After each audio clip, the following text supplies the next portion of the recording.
On News 5 Live, there is some good news for Reynaldo Verde, the Deputy Director of Police Tax Services. He may be spared of jail time.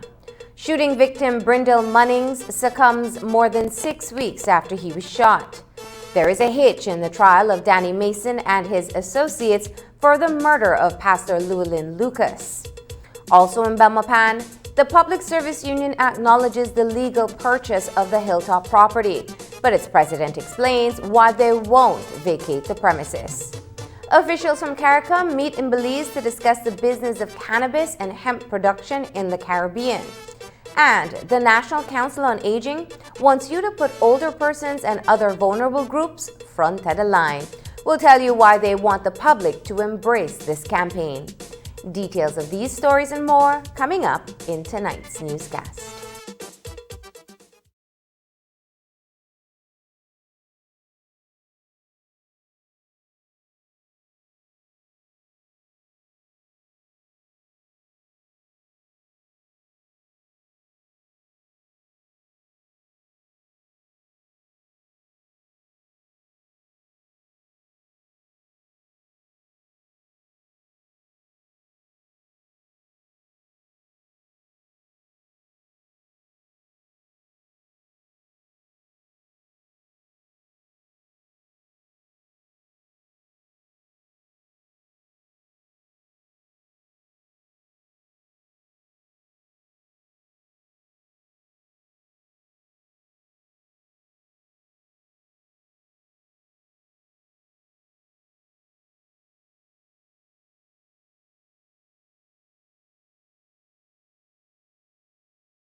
evening. Welcome to News 5 Live for Tuesday, October 1st. I am Marlene Cuellar.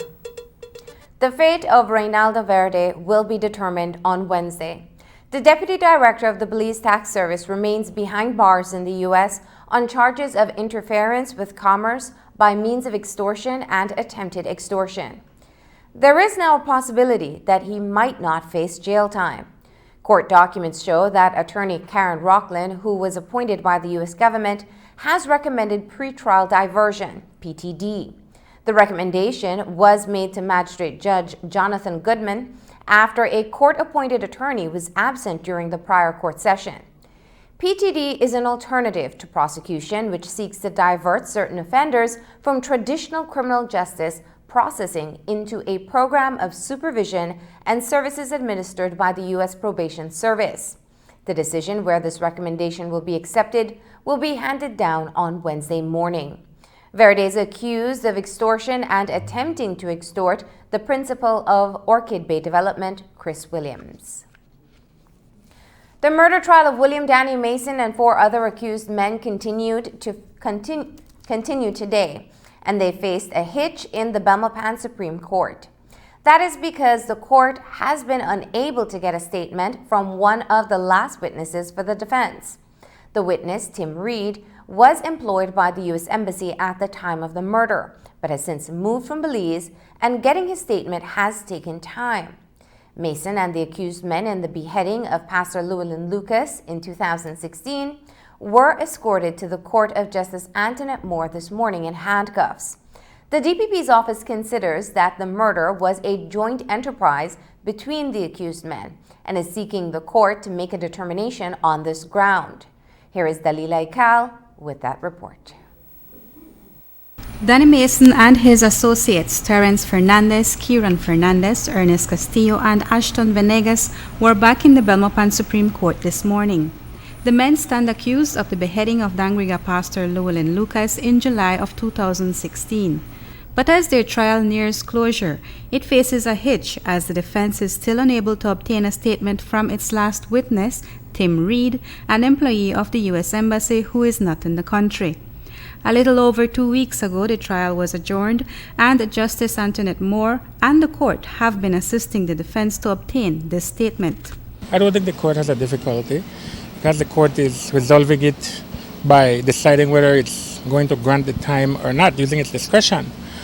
The witness, they're working on trying to get the statement from the witness. But you know that there are certain protocols that in any area you try to resolve things, you will have certain protocols you have to deal with. And in this case, it's a short adjournment. We should be able to be back here by Thursday. There's only like one short process left before they can get the statement from the witness, and then we will proceed to the closings. So while that statement did not make it in today's hearing, Justice Antoinette Moore presided over an issues conference, hearing pieces of evidence from the trial that both sides feel are central for the verdict against the defendants. It is very important, and for me, it was a first issues conference.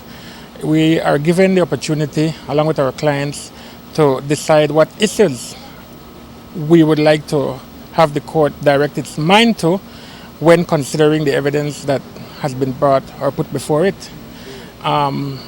Different attorneys had different issues, but you had some overlapping, one of them having to do with one of the witnesses who came and gave evidence that may have been seen as conflicting or inconsistent with another witness. That things like this will happen in any trial, the one witness will say something, the other might say something a little differently, and the attorneys will use it as an opportunity to have the court rule in favor of their clients.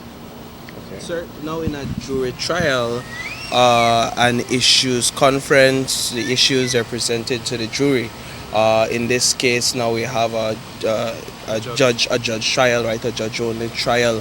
How does the judge handle these issues presented to her in this case? A judge is trained in the law, and judges with this kind of experience that this judge has and the knowledge, you'll find that they're able to apply their minds, the judges will be able to apply their minds to the facts and the law so that whatever decision is given justly. Other issues raised by the defense counsels include cross-contamination of evidence collected by investigators and whether any of the defendants were clearly identified in surveillance footage.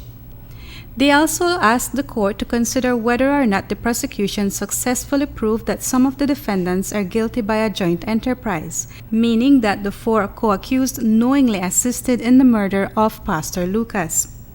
For her part, Director of Public Prosecution Sherilyn Vidal raised the issue of surveillance footage, the DNA evidence presented in the case, and she also asked the court to consider how it will treat the circumstantial evidence against each of the defendants. The DPP also asked the court to consider how it will treat the issue of joint enterprise, since the prosecution's case is based on the premise that all defendants played a role in the murder of Pastor Lucas. The case resumes on Thursday afternoon. However, if the court and the defense are able to obtain the last witness's statement, the case will continue on Wednesday. Dalila Ikal for News 5. Almost a month and a half after he was targeted on Police Street in the St. Martin de Porres area of Belize City, 44-year-old Brindle Munnings Jr. passed away at his house. Munnings was only recently released from the KHMH after being hospitalized for weeks. He was shot multiple times in August in what police say was a dispute between him and the suspected shooter. A minor has been charged in connection with the shooting, and that charge is now expected to be upgraded to murder. Back in August, police shared details on the now fatal shooting.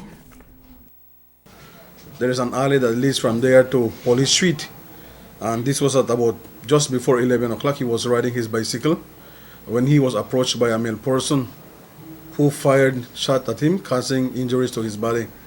He was transported to the Carl Houston Memorial Hospital, where he is presently admitted in a critical condition at this moment. So far, police have detained 3 persons and are looking for 1 male person that can assist in this investigation. Brindle Munnings, for whatever reason, seems to be someone well known in certain circles. What do you believe may have been the reason behind his attack? Is it gang motivated? No, we have spoken to family members, and what we understand is the dispute among him and the suspected shooter, no? The Public Service Union says it won't be moving, though it recognizes the purchase of Hilltop by Simplex Design Company Limited as legal. In November 2018, the PSU headquarters was sold by the Belmopan City Council to the company, and despite their efforts and even a promise by the Prime Minister to get the property back, the PSU was unsuccessful. Last week, the union received a letter from the company's attorney, Esteban Pereira, reminding them that even though the union president stated on national television that it would vacate the property, it has not done so. But today, President Gerald Henry says that while they acknowledge the legality of the purchase, they will not be moving out just yet. According to Henry, contrary to statements made by the company's attorneys and some media houses, the union has not said it will move out. It is not a standoff, but the union is seeking to cash in on equitable interests it has in the property. So while the union has until the end of October to vacate the premises, Henry says they will remain there for as long as it takes to settle the matter. The letter dated September 26 from Simplex states, quote, "If you fail to vacate the property on October 31st, 2019, our client has instructed us to file a claim against the Public Service Union, wherein we will seek an eviction order from the court in addition to our legal costs and rent," unquote. Henry says they're not concerned. We are clear on that the purchase is a legal purchase. However, we do have an equitable interest in the property, and therefore we are in the process of resolving that issue to get the equitable interest returned, if possible, right, to us, which is a result of our the investments that we have made over the years. And so for this reason, I made no such statement as the statement said from the law firm that we are vacating the property because we do have a equitable interest that remains with the property, no? And if we vacate, then we are de facto saying that we are relieving or relinquishing that interest, that equitable interest, and certainly we are not doing that, and we have no interest in doing that right now.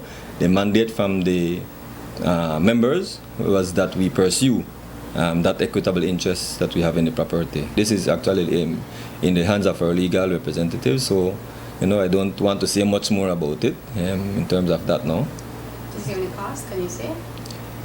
We are trying to determine that right now, right? Exactly what the amount would be, but again, like I said, it's in the hands of the legal advisors to determine how much we would be requesting. The advice that I've received from our legal team is that it would be difficult for them to actually move a legal position or make a legal claim, right, on this and take us to court, for the simple reason that we have equitable interest in it, like I said, right, and so it wouldn't be wise on their part, right, to do something like that, because like I said, the advice is that most or any magistrate would certainly not consider the eviction, right, and so we are confident that it wouldn't reach to that point.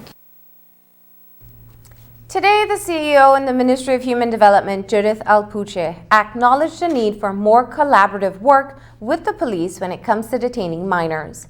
Speaking about the video of the hostile escapee who was roughed up while being detained by the police, CEO Alpuche says that her ministry stands ready to work with her partners to provide the police with training opportunities to better respond to that kind of scenario.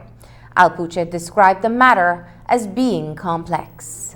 It's a very complex situation. I think all has been said. Just to say that we certainly would support assisting the police with training. I think the Compol has acknowledged that that would be a good idea. The NCFC has extended an offer for that, and we certainly would come on board with that, so that that these are difficult situations that I think we really do need to handle in ways that support the dignity of everybody involved. Coming up, Guatemalan settlers back in the adjacency zone.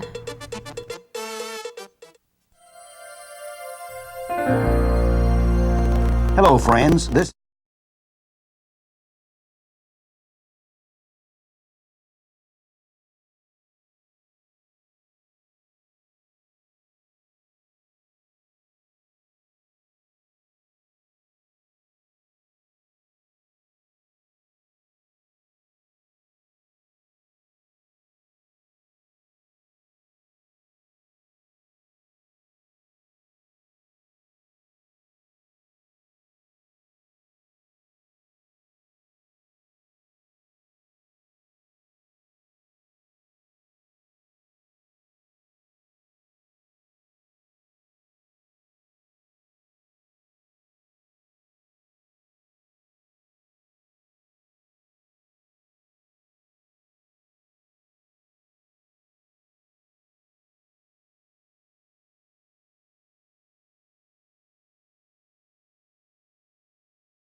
A 2004 squatters problem on the Belize-Guatemala border is re-emerging. There is word that Guatemalan families have begun clearing land in that area. More than 10 years ago, about 30 families from El Barrio Juda in Guatemala were relocated to the border, and subsequently these families inched their way into Belizean territory. Pictures posted by the mayor of Melchor de Mencos shows the lands are being cleared in the same area once more. We understand that at least 2 houses have been constructed on a piece of land belonging to a Belizean. Parcels of land have been cleared for corn plantation and cattle. The squatters say that the land was given to them by the mayor of Melchor de Mencos. We'll keep following this story. The general debate at the United Nations started on September 24th and has now concluded. On Saturday, Foreign Minister Wilfred Elrington addressed the Assembly. At the end of his statement, Elrington spoke of the Guatemalan claim to Belize, which by way of a referendum in May is now before the International Court of Justice for resolution. He provided an update of what was taking place on the ground in southern Belize. As we comply with the requirements of pursuing the case before the ICJ, and during the years it will take for the case to be heard and decided, both countries are under an obligation not to allow any step of any kind to be taken which might aggravate or extend the dispute of which the court is now seized. In this connection, Belize continues to be concerned about the illegal encroachments by Guatemala into our territory, resulting in even greater deforestation over protected forests, the illegal extraction of our natural resources, and attempts at establishing farms and residences on our Belizean territory.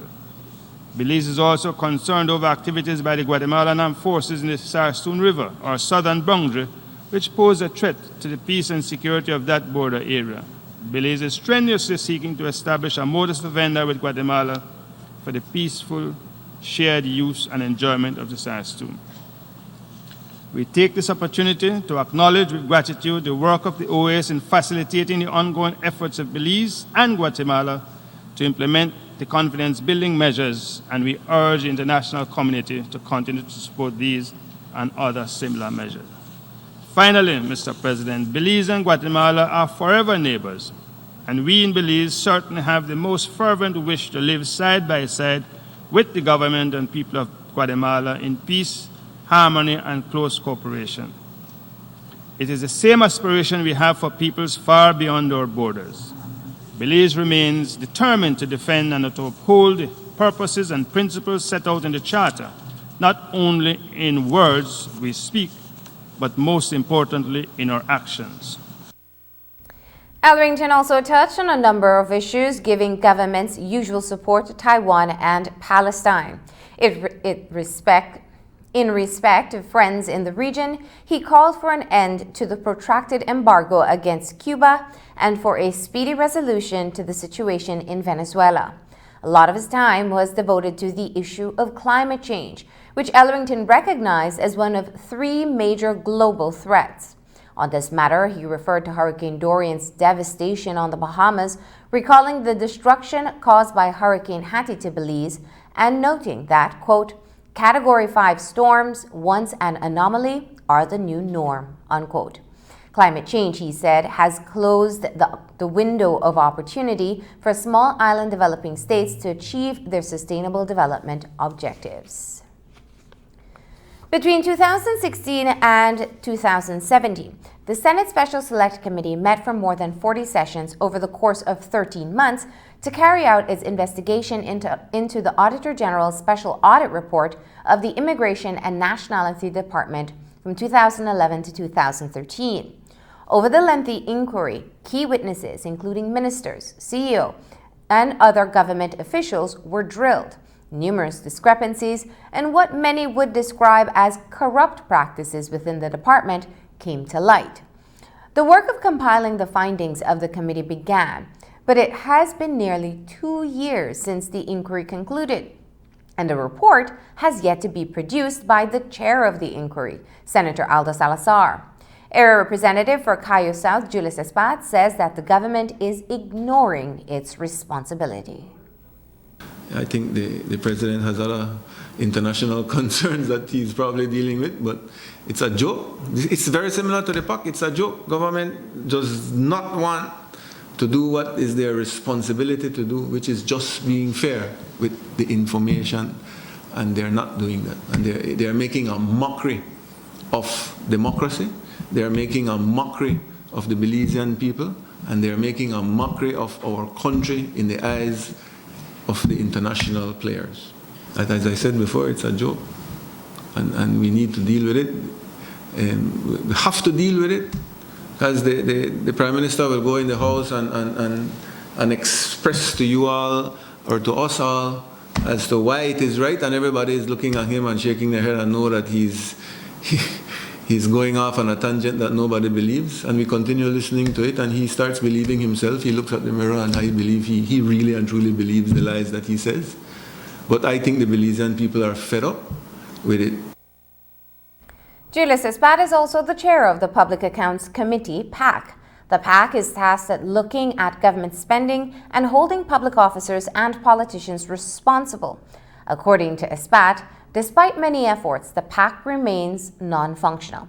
Espat says that the committee, which is made up of a majority of government ministers, has no political teeth to hold the government responsible. It has always been non-functional. I've tried to make it public so that people can be aware of the scenario. The PAC had a report. We agreed that the chairman and the other member from the opposition would table a report. That report was tabled precisely 1 year ago. We haven't gotten a response back from the 4 members of government because they have no interest.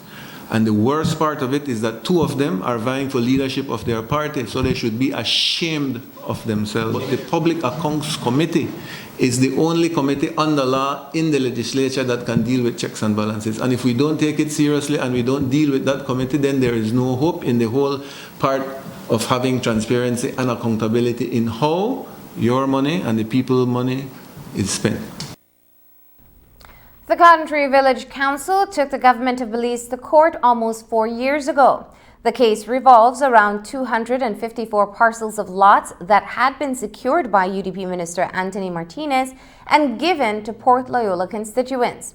The Village Council took the matter to court on the basis that the villagers were disenfranchised. That was in May 2014, and more than 4 years later, the Chief Justice has yet to hand down a decision. And it's 4 years now and counting, and we still haven't received a judgment. And I think that's unfair with our constitutional rights. We have a right for justice. And it doesn't mean that it is to favor us or not to favor us. We just need a judgment. I can understand why this one is difficult, because in this case you're dealing with a land issue that probably will set precedent and will relieve power of the ministers as to what they can and cannot do. And so I think that everybody is scared of having a judgment because it will change the way land is distributed in the country. And all we are saying is follow the law. The law says the minister has to consult with an elected village council chairman. And you can use that consult in any way you want. But in Belize, they don't even bother sending information or a letter or a phone call or a text to these gentlemen to tell them what is happening. After serving 7 years on remand, 28-year-old Kenyon Dominguez walked free from the Supreme Court on Monday for gunning down Keith Lewis on July 11th on Miller Street behind the complex building. Justice Colin Williams, in a trial by judge without jury, ruled that Dominguez had no case to answer. The justice upheld a no-case submission after the Crown, represented by Shanice Lovell, closed her case unable to prove the charge of murder. Justice Williams found that the statement given by the main witness, another murder suspect, John Greenidge, was inadmissible. In his testimony, Greenidge told the court that he saw the murder, and while he had said in July 2012 that the shooter was Dominguez, on the stand, he was unable to identify the shooter. The Crown made a submission to have Greenidge be treated as a hostile witness, but Justice Williams did not allow the application. Defense attorney for Dominguez, Karim Musa, then made a no-case submission. Lewis was hit as many as 5 times and was found lifeless until the following morning. The KHMHA board and the KHMHA Workers Union have come to an agreement. The parties were at an impasse over several issues, including the union's demand for the removal of Medical Chief of Staff Dr. Beatrice Thompson. A statement from the KHMH reads, quote, "The KHMHA board and union met on Friday, September 27th, where pending issues were aired and a way forward was mutually agreed upon. The KHMHA board and management assure the public that it will continue to maintain an environment of mutual respect, due process, and good faith as it engages in dialogue with the KHMH-WU," unquote. The union gave the board 7 days to act on the demand or industrial action would have been taken. The letter went unanswered within the period requested, and this led to the meeting on Friday. Previously, Union President Lydia Blake Alpuche told News 5 that the staff is faced with many issues, including unpaid overtime. The union is also fighting for the courts to determine if the staff at the KHMH is pensionable. After the break, CARICOM discusses the production of hemp and its economic potential. For the past few years,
KTV Latino, the show you've been waiting for, is back for another season.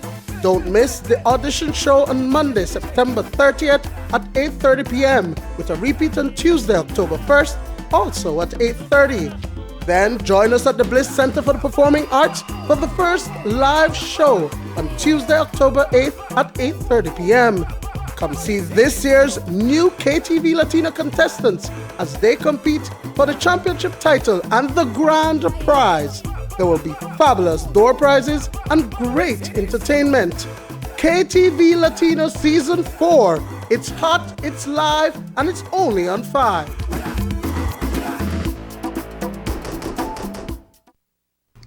The production of hemp is under consideration in a number of Caribbean countries due to its economic potentials. It is one of the more interesting topics on the agenda of an ongoing CARICOM meeting, which is looking at the exploration of the business of cannabis and hemp production in the region. Now, for years, the region has been given a black eye for the cultivation of marijuana, but hemp has a lower toxicity and can open markets for countries where traditional exports are on the decline. Back in 2017, legislation was passed to decriminalize the possession of up to 10 grams of cannabis locally. The cultivation, trafficking, and retailing of the drug, however, is still illegal. Sean Baugh says that regional experts have been brought in to make scientific presentations on the use of cannabis for medicinal rather than recreational purposes. For the production of hemp, large parcels of land are needed, which countries like Belize, Guyana, and Suriname have. Medical cannabis, it's a growing industry. It's the new green gold that people are talking about. But as a region, collectively, we have to have a position. We have to be able to say to our people, our member states, this is how we're going to approach it. These are the opportunities. It's not only recreational that people know about, but there's a medicinal side. That is a billion-dollar industry. We have to be able to take charge and be able to earn from that and not play catch-up because, as you would know, our region is known for cannabis production in the good sense as to the quality and the medicinal value that can be had from it. Now, hemp, on the other hand, it presents an opportunity for us in a very unique way. Our traditional crops are experiencing some challenges now, and hemp uses a large amount of land. So we need to now look, what are the real opportunities that can be had from that? And in particular, the larger member states that has the landmass, we talk about Suriname, we talk about Belize here, and Guyana, how best, and also Jamaica to a lesser extent, how can these member states participate in this growing and new industry? The paper presentation will also look at the implications as it relates to food security, since countries may embark on converting land traditionally used for food production to cultivate cannabis and hemp. Sean Baugh says that the forum is sharing information on all aspects so that countries can decide collectively if this is the way to go. That's the reason why we're having the forum in the first place. You got to look at all the avenues associated with it. You got to have the information provided to you. There's the human security, and there's a health aspect, there's the economic aspect, there's a production aspect. So it's to provide all of that information that allows us to do an assessment, and from that you can look at a cost and a cost-benefit analysis. Then you will make that decision. It might not be one that every member state decide that they'll participate in, because different realities require different solutions. So it provides the information, and it is data and information that allows you to make a decision. Having done that, then you look at the legal implications, you look at the international implications, and governments will now be able to look at what we have and say, this is the direction that we're going. Are we going full in, are we going partly, or none at all? This is not for us. The National Council on Aging wants older persons, persons with disabilities, pregnant women, and women with young children to have more access to essential services. To do this, the Council partnered with BAPTA and the Ministry of Human Development to launch a campaign called Front of the Line. The campaign will see work done with businesses and an awareness component with the public. Reporter Andrea Polanco tells us more about the campaign. October 1st is being observed as International Day of Older Persons under the theme Journey to Age Equality.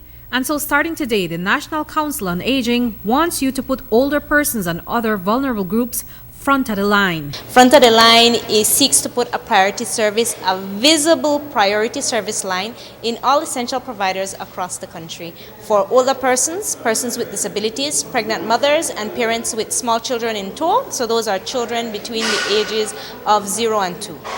Front of the Line is a campaign they launched today for these persons to have equal access to meet their basic needs. But to get everyone on board, the National Council on Aging is rolling out the campaign in 2 phases. One, we're working along with the Bureau of Standards and essential service providers to develop a national standard for priority service. This means that there will be a minimum set of services that you will receive at a priority service window. So that's the first phase. And then the second phase is public education. Today we launched our posters, our t-shirt, and our official campaign jingle, and we'll be working along with older persons organizations, BAPTA, the Belize Assembly for Persons with Diverse Abilities, and other stakeholders to sensitize the public in general on why priority service is important for these key populations. So Front of the Line will not only give older persons and other participating groups equal access, but it will also help to empower them and improve their quality of life, which benefits our society. It's looking at where the inequalities exist in our community, and one of the things that do affect older persons is accessibility and being able to carry out their activities independently. Many organizations, many establishments would have a priority service line, but we would get persons saying, oh, you know, there's no sign up, or the priority service line wasn't working today. Or when they pulled me out of the priority service line, all the people behind me were upset that I was given priority service. And so priority service is a very simple way of ensuring respect and independence for older person. An older person who is able to carry out his or her own banking is less likely to be the victim of financial abuse. An older person who is able to go out and be a part of their community, pay their own bills, becomes networked. They learn how to or they learn where things are happening in their community and become a part of that community. CEO in the Ministry of Human Development, Judith Alpuche, says that to include these often overlooked groups is really all about respect and consideration. I think the issue of being respectful, of being considerate, of being civil may sound like old-fashioned values, but it's things that we need to get back to and things that we need to preserve in our culture. I mean, these are the foundational principles on which we want our society to be based, and so this puts it right front and center again in terms of the kind of society that I think we all want to be. So I'm really hopeful that, you know, the Belizean public, and I know that these are values that those of us with good brought-ups, as they say, not to use a good Belizean terms, we can all relate to. And so that I hope that we will remember our home training, remember that in our small society we often look out for one another because at the core this is what it's about, and really support this Front of the Line campaign. Reporting for News 5, I'm Andrea Polanco. As you heard just now, the National Council on Aging launched a campaign to increase accessibility to basic services for overlooked groups, including older persons and persons with disability. As a part of today's activities, the NCA also held an expo featuring free health services, self-care information, and other essential services available for these vulnerable groups. NCA's Ishel Poot shares more about today's expo. There are 18 booths set up. You can get health screenings done. Other persons can visit the Digicel and the DYS booth and learn how to text, how to check their balance, how to become tech savvy. We also have caregiving tips and directions for families who are caring for older persons and need assistance with caregiving. And there's also the distribution of mobility aids today. When we come back, PACT signs a $1 million grant with the Fisheries Department. We are Belize Pathology Services, an integral part of the Belize healthcare system.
representative for Toledo West, Oscar Requena, says that the village's water woes is a well of political interference by members of the ruling United Democratic Party.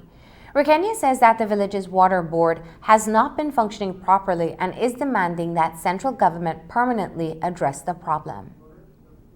This has severely affected the running of both schools, the San Luis Rey Primary School as well as the Seventh-day Adventist High School, and of course, the villages on a whole. I mean, in the case of the school, bathrooms and kitchens, cannot function, and certainly, the families, in their homes are being affected because they do not have water. Hipólito, this problem is a very, very long, outstanding problem, and I want to go on record from the very beginning to say that the Ministry of Rural Development, particularly the Director of Rural Development, Mr. Banner, is fully aware of this situation. I mean, this has been a very problematic situation that has existed for a long time. And in my opinion, and in the opinion of the villagers of San Antonio, the ministry has refused to address this problem. In Belize City, residents in the Port Loyola constituency will be allowed to have their land woes addressed. UDP Standard Bearer for Port Loyola, Philip Willoughby, has arranged for a land consultation session for the 17th and 18th of October at the YMCA compound in Belize City. Willoughby says the consultation will allow the constituents to speak with the Minister of Land and his CEO and have their land issues addressed in an expeditious manner. Some residents have made mention that connectivity is an issue for them, and that is purely because of the land situation. So if we can interconnect all these concerns together and resolve them, then the constituency is one step further in resolving these concerns. I can say since the consultations began and we've been visiting the Lands Department, a number of the concerns have been addressed and advice have been given to those persons with the requisite concerns. But again, the commissioner will be here, so you can get a direct answer and a direct time frame from the head of the department where these land matters are concerned, because ultimately they fall on his desk and then he passes them or advises the minister. So granted that the CEO and the minister will be available, that's a plus for us. Today, the Protected Areas Conservation Trust made its singular largest investment in marine protected areas in Belize. As part of its conservation investment strategy, PACT awarded over $1 million to the Fisheries Department to be used to strengthen the management of 5 marine protected areas. Reporter Andrea Polanco has the details on how the $1.15 million will be invested to benefit Belize. Today, the Protected Areas Conservation Trust signed a 3-year agreement with the Belize Fisheries Department. That agreement will see a grant to be invested in 5 marine protected areas that are managed by the Fisheries Department. The $1.15 million grant will be used directly to strengthen management of these sites. A grant like this will actually be used to enhance the sustainability of managing these marine protected areas, much needed equipment, much needed training to allow them to really effectively and efficiently manage these protected areas. Enforcement and monitoring are 2 of the main challenges that we face when you manage protected areas. And so this is one of the components that I believe the Fisheries Department will actually benefit tremendously and will, like I said, really enhance their ability to have a greater presence and to be more effective, more efficient out in the marine waters.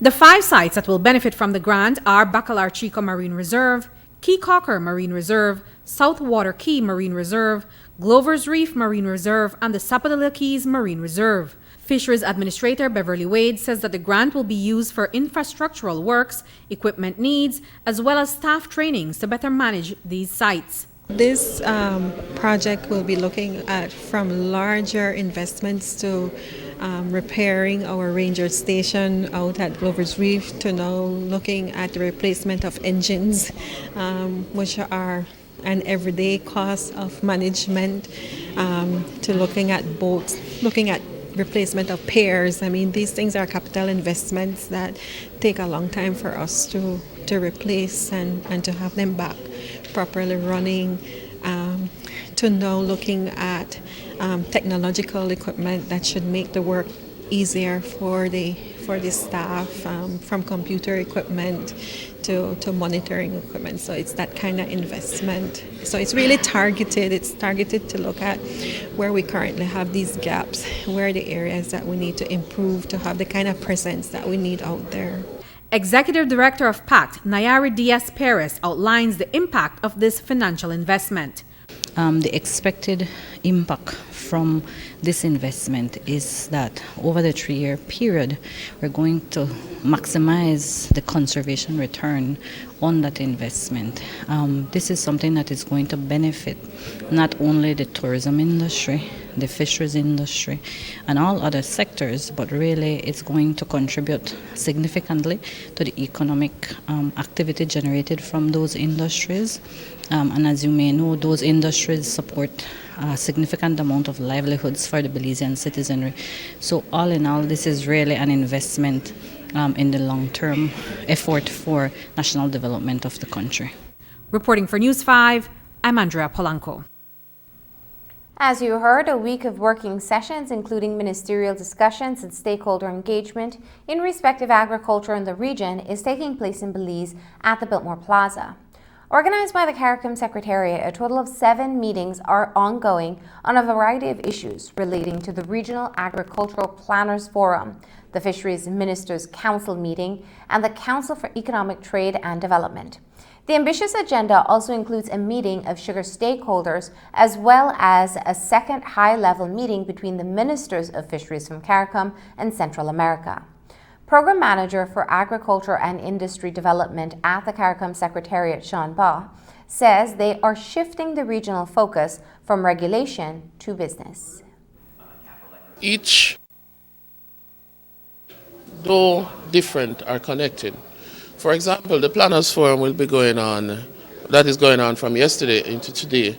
It's coming together different policymakers from the different member states, the 15 member states and the 5 associate members. And the aim is to look at what it is that we've been doing, assess where we are, and at the same time make recommendations. The spin with this forum is that it's a little bit unique, it's a little bit disruptive, it's a little bit game-changing, in the sense that we are now putting a business focus to our approach, because we're a little bit focused on regulations and how we can regulate this or we can regulate that. But we've not been, in a real sense, involved in the private sector and hearing from them what is it that they would want to see, how they can participate, and what are the challenges and what are the successes that they're all having. The Planners Forum will also look at the role that women and the youth play in the agricultural sector across the region. Coming up after the break, illegal, unreported, and unregulated fishing threatens the seafood industry in the Caribbean. Yes, come in.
to their arsenal of upgrades and safety features. Introducing the Port SMS Notification System. The system does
The National Emergency Management Organization, NEMO, is keeping a close watch on a broad area of low pressure that is currently located over the northwestern Caribbean Sea. In an advisory issued late today, NEMO says that the area continues to produce disorganized showers and thunderstorms, but further development is expected to be slow as it moves to the west-northwest near the Yucatan Peninsula in the days ahead and over the southern Gulf of Mexico by Friday. The system currently poses no threat to Belize. Back to the regional meetings. Members of the Ministerial Council of the Caribbean Regional Fisheries Mechanism met today at the Biltmore Plaza. CRFM is discussing a cadre of issues affecting the multi-million-dollar industry, which Executive Director Milton Houghton says continues to thrive despite many constraints. Top on the agenda is the unabated and disruptive illegal, unreported, and unregulated fishing practices that threaten the livelihood of tens of thousands of fisherfolks in the Caribbean. It's a massive problem with foreign vessels from within countries within the region as well as from outside of the region. And we recognize that, look, we have to step up and to deal with this problem and deter, prevent, and eventually eliminate IUU fishing from taking place, because it's destroying our resources. It's undermining our efforts to conserve and to protect our resources. It's undermining our efforts to generate employment and livelihood and food security in our region. And there are a wide number of tools that we can use to address it, but it's a difficult problem. We're talking about, in many cases, transnational organized crime, and there are many things associated with IUU fishing. So very often people smuggling, drug smuggling, etc., and even small arms smuggling is associated with illegal fishing. We have to move to the next level of beginning to develop national plans of actions and to implement the measures and the arrangements needed to more effectively deal with it. Houghton says that in the past 5 years, countries such as Suriname, Jamaica, and the Bahamas have invested over $500 million in strengthening their surveillance, patrol, and enforcement capabilities. The Ministerial Council considered a regional plan of action that was developed in collaboration with the FAO, the European Union, and other international development partners. The 28 different measures included in the plan provide a broad policy-level framework for enhanced cooperation to address illegal, unreported, and unregulated fishing. But where is the region in terms of accessing markets for its fishery products? Trade in fish and seafood is one of the largest areas of agriculture commodity globally. Over $150 billion of fish and seafood is traded internationally. The region has been exporting to markets across the world, including the US and Europe. Milton Houghton says that CARICOM states have been working on building capacity and adhering to sanitary and phytosanitary systems and requirements for the export of seafood. We face some constraints. The demands and the requirements in markets are changing all the time and getting more stringent, especially with respect to seafood safety. So we talk about the SPS measures, sanitary and phytosanitary systems and requirements that are needed to trade. We also have now requirements related to traceability that we must meet. So these are things that we are discussing. A few years ago in a project funded by the EU, we developed model legislation, protocols, guidelines, etc., to improve our capacity to trade, our capacity particularly to address the SPS challenges, which is one of the major constraints, as well as to be able to meet international best practice and standards with respect to food safety. So this is all meant to put us in a position where we are able to trade more products with more countries and access these better markets, and by doing so increase our income and earnings from the fish and seafood that we have. According to Houghton, a meeting will be held with counterpart ministers from Central America to engage on fisheries issues. There's been persistent loss of life due to traffic accidents since the start of the year. But fortunately, a crash on the Hummingbird Highway in Belmopan left 5 persons nursing minor injuries on Saturday night. In a separate incident in the north, a man crashed on a motorcycle and plunged into a creek in the north. These are accidents that could have resulted in fatalities, but the passengers survived. ACP Joseph Maivet says that motorists and users of the highways must be responsible and exercise caution to avoid accidents which can result in death or other serious injuries. Aside from the police stepping up our efforts, we have noted that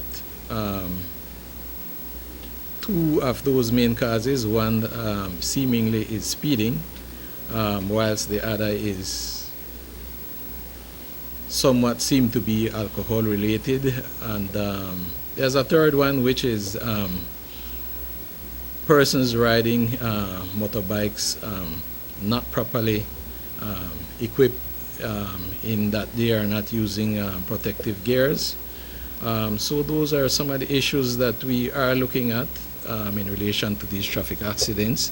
We have tried to strategize to look at some of the key areas where these accidents are occurring and have put in place checkpoints, or in certain areas we have put highway patrols in place. We have also noted that a number of these accidents are occurring at night time as well, and that we believe is owing to speeding when you are not having a proper view of the road. So we are urging those drivers to slow down and stay within the speed limit and to be driving carefully. One of the other causes we see is the improper overtaking when you are not able to clearly see the road at night. So those are some of the issues we see that are causing these traffic accidents. So what we are doing is appealing to the public to slow down and stay within the speed limit and to abide by the traffic rules of the road. And this in itself, coupled with the police's efforts, will be able to minimize some of these accidents on our highways. And that's the news. Don't forget that tonight's broadcast is available in both text and streaming video at channel5belize.com. You can also connect with us on our Facebook page at facebook.com/News5Live. I'm Marlene Cuellar. Thanks for joining us. And from all of us here at News 5, good night.